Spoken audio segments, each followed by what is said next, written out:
ప్రయాసపడి భారం మోసుకొనుచున్న సమస్త జనులారా నా యొద్దకు రండి, నేను మీకు విశ్రాంతి కలుగు చేస్తాను. విశ్రాంతి మానవుడికి లోకంలో లేదు, నెమ్మది లేదు. భూ సంబంధంగా ఎన్నో కలిగిన వాడు ఉన్నాడు. ఆస్తి, ఐశ్వర్యము, అంతస్తు, పేరు ప్రఖ్యాతులు అన్ని ఉన్నాయి, కానీ నెమ్మది లేని వాడుకున్నాడు. కనుక ఒక 10 సంవత్సరాల క్రితం గుంటూరులో ఒక ట్రస్ట్ వ్యాపారి మరి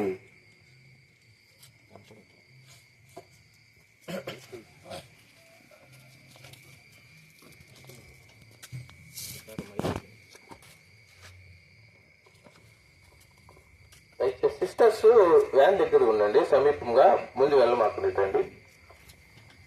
సిస్టర్స్ ముందుకు వచ్చేసేయండి, వెనక్కి రండి, అక్కడే ఉండండి. ఈసారి నుంచి ఎవరు రండి, మీరు రండి. వారు చెప్తున్నారు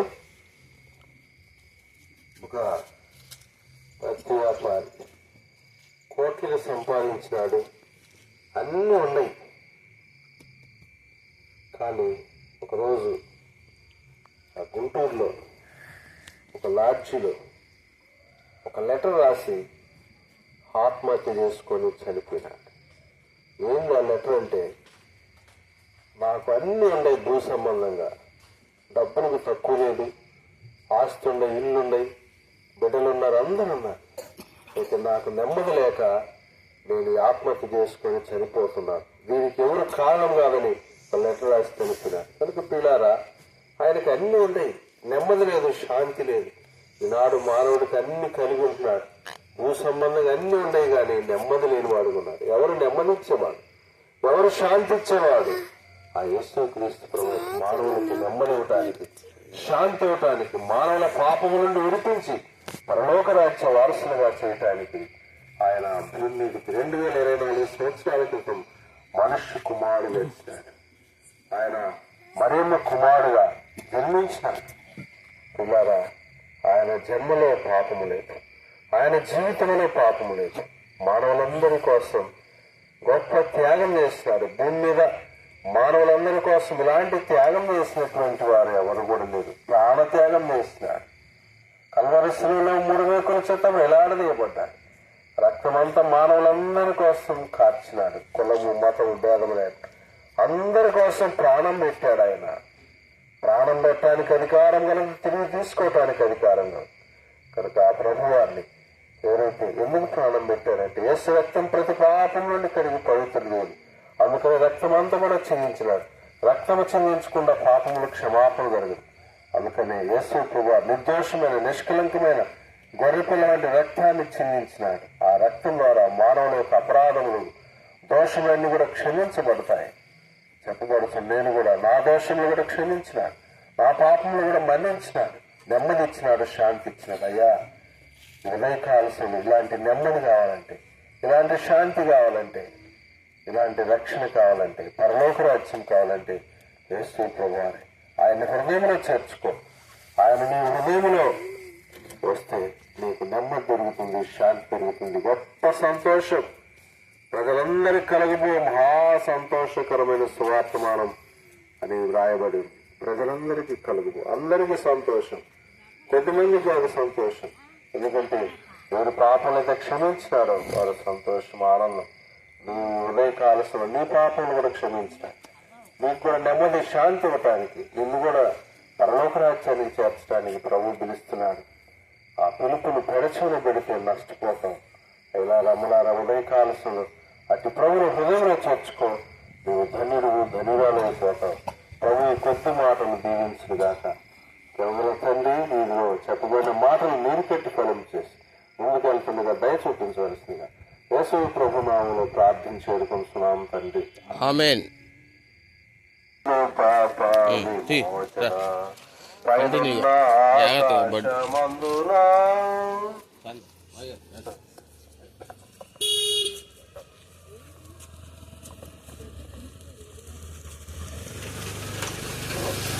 మా ప్రియులారా, ఉదయకాల సమయంలో మరి మీదకి వచ్చి ఉన్నాము. ఇంత ఉదయకాల సమయంలోనే వచ్చాం. ఎందుకంటే ఈ నెల చాలా సంతోషకరమైన నెల. ఎందుకంటే మనకి దగ్గరలో మరి క్రిస్మస్ దగ్గరగా ఉంది. క్రిస్మస్ అనే పండగ మనకి సమీపంగా ఉంది. క్రిస్మస్ అనేది ఏం తెలియజేస్తా ఉందంటే ప్రజలందరికీ కూడా సంతోషాన్ని కలిగించేదిగా ఉంది. ప్రజలందరికీ కూడా సంతోషాన్ని ఇస్తుందండి. బైబిల్ గ్రంథంలో ఈ విధంగా రాయబడుతూ వచ్చింది, ఇదిగో ప్రజలందరికీ కలగబోవు మహా సంతోషకరమైన శుభవర్తమానము మీకు తెలియజేస్తున్నాము. దావీదుపట్నమందు నేను రక్షకుడు మీ కొరకు పుట్టి ఉన్నాడు. నిజంగా ఇదెంతో గొప్ప సంతోషమైన శుభవర్తమానము. నిజంగా ప్రజలందరికీ కూడా ఏమి ఇవ్వాలనుకుంటున్నాడు అంటే ఎవరు పుట్టి ఉన్నారు అంటే ఆ సృష్టికర్త అయిన దేవుడు. మానవులను మరి కలుగు చేసిన దేవుడే ఈ భూలోకంలో మన కొరకు పుడుతూ వచ్చారు. మన దగ్గర ఆయన పుడటానికి ఇష్టపడుతూ వచ్చాడు. ఎందుకు అంటే మానవుని యొక్క జీవితంలో మానవుడికి ఏమి లేదు అంటే నెమ్మది లేదు, సంతోషము లేదు. మానవునికి జీవితంలో క్షేమం లేకుండా మానవుడు జీవిస్తా ఉన్నాడు. మానవుడు మరి ఇలాంటి అనుభవంలో ఉన్నాడు. మరి యేసుక్రీస్తు ప్రభువుగా ఈ లోకానికి వచ్చిన దేవుడు ఎందుకంటే మానవుణ్ణి మరి అర్థం చేసుకున్నవాడు. మానవుని ఎలాంటి స్థితిలో ఉన్నాడో చూసి ఈ లోకానికి వచ్చాడు, మన కొరకే వచ్చాడు. ఎందుకంటే నిజమైన సంతోషం ఇవ్వటానికి, సంతోషముగా సమాధానంగా మరి దీవించబడటానికి, మరి లేకుండా ఉండటానికి గల కారణం ఏంటి అంటే మానవునికి జీవితంలో మానవుడు పాపములో ఉన్నాడు. బైబిల్ గ్రంథం తెలియజేస్తా ఉంది, ఏ భేదము లేదు, అందరూ పాపము చేసి దేవుడు అనుగ్రహించే మహిమను పొందలేకపోతున్నారని బైబిల్ గ్రంథం తెలియజేస్తుంది. ప్రియులారా, నిజంగా మానవుడు పుట్టినది మొదలుకొని కూడా ఎలాగున్నాడు అంటే పాప స్వభావాన్ని కలిగిన వాడుగా ఉన్నాడు. చూడండి, మానవుడు మాటలో పాపం ఉంటుంది. పాపం అంటే అబద్ధము. మానవుని యొక్క క్రియల్లో అబద్ధము, మానవుని యొక్క జీవితంలో మోసము, ఇవన్నీ కూడా కలిగిన వాడుగా ఉన్నాడు. బైబిల్ గ్రంథం తెలియజేస్తా ఉంది, పాపం వల్ల వచ్చే జీతము మరణము. ఈ లోకంలో మనం ఒక రోజు యాత్రను ముగించి వెళ్ళిపోవాలి. మనం ఎంత మంచి పనులు చేసినా, లేక దేవుని నమ్ముకోపోయినా, ఏం చేసినా కూడా ఈ లోకంలో ఒక రోజు మనం ఏం చేయాలి? యాత్ర ముగించుకొని వెళ్ళిపోవాలి, మరణించాల్సిన వారంగా ఉన్నాం. అయితే ఈ లోకంలో పాపములోనే ఉండి మరణిస్తే మనం వెళ్ళేది ఎక్కడికంటే మరి రెండు స్థలాలు ఉన్నాయి. ఒకటేమో పరలోకము, అది దేవునితో పాటు ఉండేది. ఇంకోటేమో నరకము, అనగా ఎడబాటు. దేవుని దగ్గర నుంచి మానవుడికి ఎడబాటు వచ్చి ఆ యొక్క వెళ్ళే స్థలం ఏంటంటే అగ్నిగంధకాల్లో మండే స్థలంలోనికి మానవుడు వెళ్ళిపోతున్నాడు. కనుక ఈ ఉదయకాల సమయంలో దేవుడు మానవులందరినీ కూడా ప్రేమించాడు. దేవుడు కాబట్టి దేవుడు మానవులందరినీ కూడా ప్రేమిస్తూ వచ్చాడు. ప్రేమించి ఏం చేశాడంటే ఎవరు కూడా అలాంటి భయంకరమైన నరకము కలిగిన ప్రదేశానికి వెళ్ళకూడదని ఆయనే ఈ లోకానికి మన దగ్గరకు వచ్చాడు. అందుకనే క్రిస్మస్, అందుకనే మనకి ఎంతో సంతోషము. మరి వచ్చి ఏం చేశాడండి మానవుల కొరకు అంటే మానవులందరి పాపము కొరకై ఆయన ప్రాయశ్చిత్తము చేశాడు. ఎలా చేశాడండి? పాపము నుండి ఎలాగా విడుదల కలుగుతూ వచ్చింది మానవునికి అంటే విమోచన ఎలాగుంది అంటే యేసుక్రీస్తు ప్రభు యొక్క రక్తము ప్రతి పాపముల నుండి మనల్ని కడిగి పవిత్రులుగా చేస్తుందండి. మానవుల యొక్క పాపములు తీసివేయాలంటే పరిశుద్ధమైన రక్తము చిందించబడాలి. పరిశుద్ధమైన రక్తము అంటే పాపము లేనిది. ఎందుకంటే పాపముతో ఉన్న మానవుని మళ్ళీ పాపమున్న రక్తము పరిశుద్ధపరచలేదు. కనుక యేసుక్రీస్తు ప్రభు యొక్క రక్తము ఆయన ఎలాంటి వాడు అంటే పరిశుద్ధుడు. పరిశుద్ధమైన రక్తమే. చూడండి, ఒక వ్యక్తికి ఆ రక్తము తక్కువైపోయింది అనుకోండి, హాస్పిటల్కి వెళ్తే డాక్టర్ చెప్తారు, అయ్యా నీకు రక్తము తక్కువైంది, రక్తం ఎక్కించాలి అని చెప్తారు. రక్తం ఎక్కించాలని చెప్పినప్పుడు ఎలాంటి రక్తం ఎక్కిస్తామో, ఎట్లా ఉండే ఏదో ఒక మలినంతో కూడిన రక్తాన్ని ఎక్కిస్తామా? ఎక్కించాం. ఏ రక్తం ఎక్కిస్తామో? మంచి రక్తం ఎక్కిస్తాము. అప్పుడే ఆ వ్యక్తి ఆరోగ్యంగా ఉండి స్వస్థపరచబడతాడు. అలాగే మానవునిగా పాపం నుండి రక్షించబడటానికి, ఆ విమోచన కలగటానికి యేసుక్రీస్తు అనగా ఆ దేవుని యొక్క రక్తమే మన కొరకు ఈ లోకంలో చిందిస్తూ వచ్చాడు. మన కొరకై మన పాపములన్నీ కూడా ఆయన మీద వేసుకొని ప్రాయశ్చిత్త బలిగా చేయబడుతూ వచ్చాడు. కనుక ఈ ఉదయకాల సమయంలో సంతోషం ఏంటంటే, దేవుడు మన పాపాలన్నిటిని కూడా క్షమించేస్తాడు. ఈ భూలోకంలోనే మన పాపాలన్నీ కూడా క్షమించి ఆయన మనల్ని పరిశుద్ధులుగా చేసి మన జీవితంలో మనకి నిత్య రాజ్యాన్ని ప్రభు అనుగ్రహించేవాడు ఉన్నాడు. నిజంగా ఇదెంతో గొప్ప సంతోషము. మన యొక్క జీవితంలో ఎంతో చెడిపోయిన వారంగా ఉన్నాం, చెడు అలవాట్లు కలిగిన వారంగా ఉన్నాం, చెడు వ్యసనాలతో నింపబడిన వారంగా ఉన్నాం. కనుక యేసుక్రీస్తు ప్రభువారు నిజంగా ఈ లోకానికి వచ్చారు. ఆ దేవుడే ఈ లోకానికి వచ్చి మన కొరకే ప్రాయశ్చిత్త బలియాగం చేసి మనలందరినీ కూడా విడిపించేవాడు ఉన్నాడు. దుఃఖములో నుండి విడిపిస్తాడు, బాధలో నుండి విడిపిస్తాడు, చూసినట్లయితే శ్రమల్లో నుండి విడిపిస్తాడు. మనకి కలిగిన భయంకరమైన భయాన్ని నుండి, భయ పరిస్థితులన్నింటిలో నుండి, నష్టంలో నుండి దేవుడు విడిపించడానికి ఈ లోకానికి వచ్చాడు. ఎంత సంతోషకరమైన విషయమో.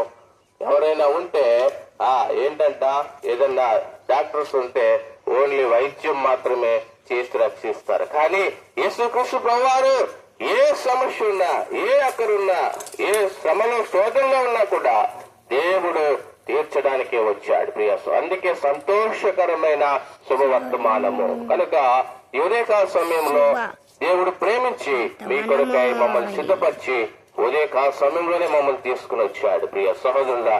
కాబట్టి గమనించండి, ఈ సంతోషాన్ని నీవు కూడా పొందుకోవాలని ప్రభు ఇష్టపడుతున్నాడు. ఈ సంతోషము నీకు కావాలేనా?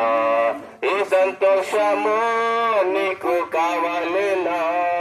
ఈ సంతోషము నీకు కావాలేనా? నేడే యేసును తాకురము, నేడే యేసును తాకురము. సంతోషమే సమాధానమే, సంతోషమే సమాధానమే, సంతోషమే సమాధానమే. చెప్పనాశక్యమైన సంతోషం, చెప్పనాశక్యమైన సంతోషం. ప్రియమైన సహోదరులారా, గమనించండి, ఈ సంతోషము మేమందరం కూడా పొందుకున్నాం. పాప క్షమాపణ మేము పొందుకున్నాం, సమాధానము మేము పొందుకున్నాం. కనుక దేవుడు మీకు కూడా అనుగ్రహించాలని ఇష్టపడ్డాడు. కనుక ప్రభువైన యేసుక్రీస్తు నందు విశ్వాసం ఉంచండి, అప్పుడు మీరు మీ ఇంటి వారు రక్షించబడతారు. కాబట్టి క్రిస్మస్ సందర్భంగా మిమ్మల్ని ప్రేమపూర్వకంగా ఆహ్వానిస్తున్నాం. మనకి దగ్గరలోనే, సమీపంలోనే రైస్ మిల్ దగ్గర ఎల్ షదాయ్ ప్రార్థన మందిరం ఉందండి. కనుక మిమ్మల్ని ప్రేమపూర్వకంగా ఆహ్వానిస్తున్నాం. మీరు వచ్చి దేవుడి ప్రేమను పొందుకొని జీవించబడాలని మీ యొక్క మిమ్మల్ని అందరూ కూడా ఆహ్వానిస్తున్నాం. ఈ సమయంలో మీ కొరకే చిన్న ప్రార్థన చేస్తాం. ప్రేమల తండ్రి, పరిశుద్ధ దేవ, గనుడైన ప్రభా వందనాలు. ఈ ప్రాంతాన్ని మీరు ప్రేమించి ఈ ప్రజలు ఎంతగానో ప్రేమించారు ప్రభా. మీరు సృష్టికర్తైన దేవుడిగా ఉండి ఈ లోకంలో ఎందుకు పుట్టారో మీరు తెలియజేశారు. మీ ప్రజలను ఎంతగా ప్రేమించారు. వారి పాపముల నుండి, శ్రమలు, దుఃఖము, నష్టాల నుండి వీటన్నిటిని కూడా విడిపించి వాళ్ళ కుటుంబం బిడ్డలందరూ కూడా ఆశీర్వదించాలని ఈ లోకానికి వచ్చారు. కనుక మీ ప్రేమను అర్థం చేసుకుని మీ అందు విశ్వాసం నుంచి ప్రతి ఒక్క కుటుంబం రక్షించబడినట్లు సహాయం చేయండి. వారి చేసే ప్రతి పనులన్నీ కూడా దీవించండి. పాడి పంటలు, పశువులు అన్నింటినీ, ఉద్యోగాలు, పిల్లలందరూ కూడా దీవించి ఆశీర్వదిస్తూ రావాల్సిందిగా ఈ సంతోషము వారు కూడా పొందుకున్నట్లుగా సహాయం చేస్తూ రావాల్సిన యేసుక్రీస్తు నామములో ప్రార్థించి స్తుతించి గణపరచాడు వేడుకుంటున్నాం తండ్రి. ఆమేన్.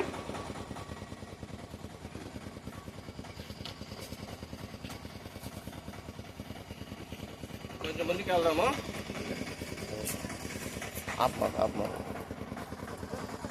నీకు వచ్చిందా ఉదయ కాలశంలో మా పిల్లరా చదివి యేసుక్రీస్తు నామములో మీ అందరికీ కొంచెం శుభములు కలుగునుగాక. బాగా గట్టిగా దేవుడు మీ అందరినీ దీవించి అయిపోయింది. ఆశీర్వదించునుగాక. ఉదయకాల సమయములో మరి యేసు ప్రభుని గురించినటువంటి విషయాలు తెలియపరచడానికి వచ్చిన ఈ నెల క్రిస్మస్ వస్తుంది కనుక పిల్లరా, క్రీస్తుని ఎవరైతే హృదయంలో చేర్చుకుంటారో వారు ఎంతో సంతోషంగా నెమ్మదిగా జీవిస్తారు. ఈ లోకమంతా కూడా ఒక దినం, పట్టుకోమా ఈ భూమి ఆకాశములు చంద్రుడు నక్షత్రములు పంచభూతమన్నీ కూడా ఒక దినము కాలిపోయేటువంటి దినము రాబోతుంది. భూమి మీద ఉన్నటువంటి ఆస్తి ఐశ్వర్యం ఇవన్నీ కూడా వదిలిపెట్టి వెళ్ళాలి. నరలోక మహిమ పిల్లరా వాడిపోతుంది. భూమి మీద ఉన్నటువంటి మానవుడు ఎంత సమకూర్చినా, ఏమి సంపాదించినా, లక్షలు కోట్లున్నా, ఆస్తి ఐశ్వర్యం ఉన్నా, పదవున్నా, ఉద్యోగం ఉన్నా, జ్ఞానమున్నా, ఇవన్నీ లోకములోనే కొద్ది కాలం ఉంటాయి. ఎప్పుడైతే ప్రాణం పోతుందో, ఆత్మ వెళ్ళిపోతుందో, శరీరంలోనే ప్రాణం వెళ్ళిపోతుంది, ఆత్మ పోతుంది, దాన్ని మరణం అంటారు. మరణించిన తర్వాత ఇది నీ జీవితంలో ఏమి కూడా అనుభవించలేదు. మరణించిన తర్వాత శరీరం మంటలు వెళ్ళిపోతుంది, ఆత్మ దేవుని ఎందుకు వెళ్తుంది. ఎవరా మీరు? యేసుక్రీస్తు ఆత్మను పరలోక రాజ్యాన్ని చేర్చేటువంటి వారు. ఉదయ కాలశంలో నీ ఆత్మ చనిపోయిన తర్వాత ఎక్కడికి వెళ్తావు? నిన్ను జీవిస్తున్నావు, ఇప్పుడు బ్రతుకున్నావు, ప్రాణం నీలో ఉంది. ఒక దినం నీవు తెలియకుండానే నేనున్నటువంటి ప్రాణంలో ఆత్మ వెళ్ళిపోతుంది. నీకు తెలియకుండానే కాళ్ళు ముడుచుకున్నట్టు, నీకు తెలియకుండానే చేతులు ముడుచుకున్నట్టు, నీకు తెలియకుండా నీ కళ్ళు మూయబడతాయి, నీకు తెలియకుండా నీ నోరు మూయబడుతుంది. ఒక్కసారి మాట్లాడు అంటే ఎక్కడుంది? అయిపోయింది. భూమి మీద మాట్లాడే సమయం ఇచ్చాడు, మాట్లాడలేదు. ఒక్కసారి వినంటే వినటానికి లేదు, అవకాశం లేదు. ఒక్కసారి చూడంటే చూడటానికి అవకాశం లేదు. ఇది మానవ జీవితం. ఎప్పుడు సంభవిస్తుందో, ఏనాడేమి సంభవిస్తుందో తెలియదు. బ్రతుకుంటే అది ఇది చేద్దాం ఏంటో అని చెప్పేసి తాపత్రయపడుతున్నాడు మానవుడు. ఉదయం లేచిన మొదలుకొని రాత్రి పడుకునేంత వరకు ప్రయాసపడుతున్నాడు, కష్టపడుతున్నాడు. అది సంపాదించాలి, ఇది సంపాదించాలని. భూమి మీద ఏది సంపాదించుకున్నది ఒక దినం విడిచిపెట్టి వెళ్ళాలా? ఈ సంగతి మానవుడికి అర్థం కాకుండా ఒకడు సర్వలోకములు సంపాదించుకుని తన ప్రాణం పోగొట్టుకుంటే వారికి ఏమి ప్రయోజనం? భూమి మీద అన్ని సంపాదిస్తున్నాడు కానీ సంపాదించుకోలేనటువంటిది పరలోక రాజ్యం, మోక్షం, వైకుంఠాన్ని సంపాదించుకోలేకపోతున్నాడు. ఏదో మనకు కొద్ది సమయం ఇస్తున్నాడు అంతే కాదు. ఎలాగా మోక్షానికి వెళ్ళగలరు, ఎలాగ స్వర్గానికి వెళ్ళగలరు, ఎలాగ పరలోక రాజ్యానికి వెళ్ళగలరు, దాని గురించి ఆలోచించిన, దాని గురించి చింతలేదు. చనిపోయిన తర్వాత ఏడు చూశాడు, తక్కిలో గుర్తులు అంటున్నాడు. గాలి గాలిలో కలిసిపోయింది అని చెప్పేసి ఆలోచిస్తున్నాడు. కొనుక్కుంటున్నారా? అయ్యా అమ్మ, ఉదయ కాలశంలో ఇలాంటి నిత్య జీవితం ఇవ్వడానికి వచ్చినాడు యేసుక్రీస్తు ప్రభువు. ఎటర్నల్ లైఫ్, నీ జీవితం కోట్లు కోట్ల సంవత్సరాలు నిత్య జీవిలో పరలోక రాజ్యంలో జీవిస్తాం. ఎలాగంటే దానికి పరిశుద్ధ గ్రంథం బైబిల్ విలువ సెలవుతుంది. నేనే మార్గంలో, నేనే సత్యము, నేనే జీవం, నా ద్వారా తప్ప ఎవరిని పరలోక రాజ్యంలో ప్రవేశించలేని యేసుక్రీస్తు గారు సెలవుస్తున్నారు. అయ్యా అమ్మ, ఆయన ద్వారానే పరలోక రాజ్యం, ఆయన ద్వారానే ఆ యొక్క మోక్షానికి వెళ్తాం. ఆయన లేకుండా ఏమి చేయలేదు. ఉదయ కాలశంలో అట్టి ప్రభు నిన్ను ఆహ్వానిస్తున్నాడు. ఏ భారములున్నావు, ఏ పరిస్థితి ఉన్నావు, ఏ ఆలోచనలు ఉన్నావు, ఏ అనారోగ్య పరిస్థితి ఉన్నావు, కృంగుదలు ఉన్నావా, అప్పులు ఉన్నావా, సమస్యలకు ఉన్నావా, అనారోగ్య పరిస్థితులు, దుఃఖంతో ఉన్నావా, నెమ్మది పరిస్థితులు ఉన్నాయా? అలాగైతే ప్రతి సమస్యను పరిష్కరించేది యేసుక్రీస్తున్నారు. ప్రతి సమస్యను, ప్రతి అవసరం తీర్చేవాడు యేసుక్రీస్తున్నారు. మొట్టమొదటి యేసుప్రభువును చేర్చుకుంటూ చాలు. తన ప్రజలు వారి పాపములు ఆయన రక్షించిన కనుక ఆయన యేసుని పేరు పెట్టుకుని యేసుప్రభువు భూమి మీద జన్మించినాడు.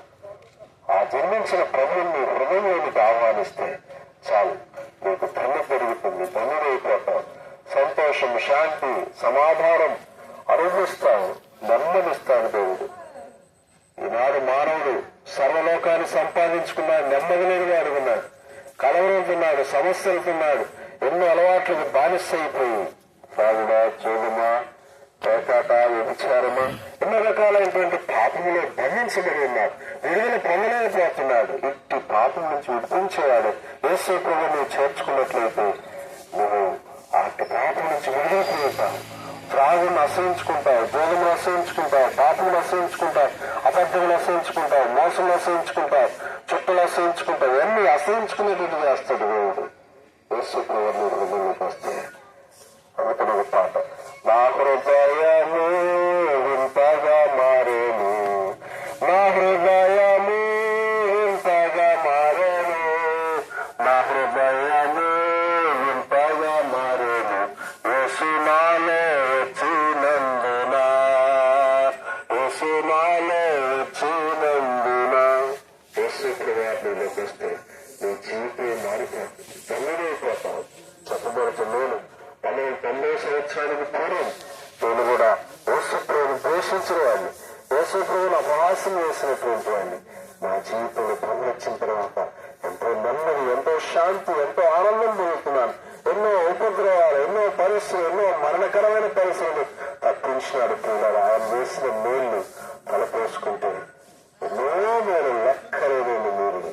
కనుక నువ్వు కూడా మేలు పొందాలంటే, ఆశీర్వాదం పొందాలంటే, ఆ సంతోషం పొందాలంటే, ఆ నిత్య జీవం పొందాలంటే ఇదే మిక్కిలి అనుకోని సమయం, ఇదే రక్షణ చెప్పడానికి సమయం లేదు మాకు. ప్రతి నెలంతా కూడా క్రిస్మస్ సందర్భంగా మరి మేము వస్తున్నాం. ఈరోజు మొదటి కనుక పిల్లారా, యేసు ప్రభువును చేర్చుకో. నీ జీవితంలో తమ్మిగా లేదు. మాకు అవసరం ప్రణీకరిస్తావా? ఒక దినం మర్చిపోతాం. కనుక అమ్మా, అందుకనే ప్రభువుని విశ్వాసం ఉంచును, అప్పుడు మీరు నేను వారిని గొప్ప రక్షణ పొందుతాం. ఈ స్థలం దాటి వెళ్ళకుండా ప్రార్థన చేస్తాం. తెలుగుల తండ్రి, వీధిలో ఉపంగా స్వల్పంగా మానవ హక్కుదారులు వినిపించిన ఈ మాటలన్నీ పెట్టి ఫలించండి. ముందు పలుకుని నవ్వు చూపించి సహాయం చేయండి. చిరొచ్చిన ప్రతినిధి స్తోత్రములు వీధినటువంటి కుటుంబాలన్నీ దీవించండి. మరి అనారోగ్య పరిశ్రమలు స్వస్థపరచండి. కృంగిపోయిన పరిశ్రమలు, హక్కులు, ఆ రకాల బలహీనతలు, శోధనలు, అలవాట్లకు, దురలవాట్లకు బానిసలు ఉన్నారు. వారందరినీ విడిపించి ఈ నామాన్ని గణం తెచ్చుకుని రాజ్య వారసులు చేస్తూ మీరే మహిమ పొందవలస్తూ ప్రార్థన చేస్తూ కృపను సహాయాన్ని కోరుకుంటూ ఇంతవరకు ఏదో కాలకు వలసపైన ఆధారం చేసుకుని ఘనమైన సువార్తను ప్రకటించే ఘనత మాకు ఇచ్చేందుకు స్తోత్రం చెల్లిస్తూ యేసు ప్రభువులో ప్రార్థన చేయడం తండ్రి. ఆమేన్. మీరు ఎక్కువగా తెలుసుకోవాలంటే పిల్లారా, ఇది దగ్గరలో ఏంటంటే రైస్ మిల్ దగ్గర వైశుద్ధాయ ప్రార్థనా మందిరం ఉంది. ప్రతి ఆదివారం దైవుని దక్షిణానికి బయలుదేరుతున్నటువంటి ప్రత్యేక దైవ దర్శనంలో వాటిని అందించబడుతుంది. మరి వారంలో నియామక కూడుతుంటే మిమ్మల్ని అందరినీ కూడా ఎలాంటి అవసరతున్నా, ప్రార్థన అవసరతున్నా, సహాయం ఉన్నా, ఎలాంటి సమస్యలకున్నా, ఎలాంటి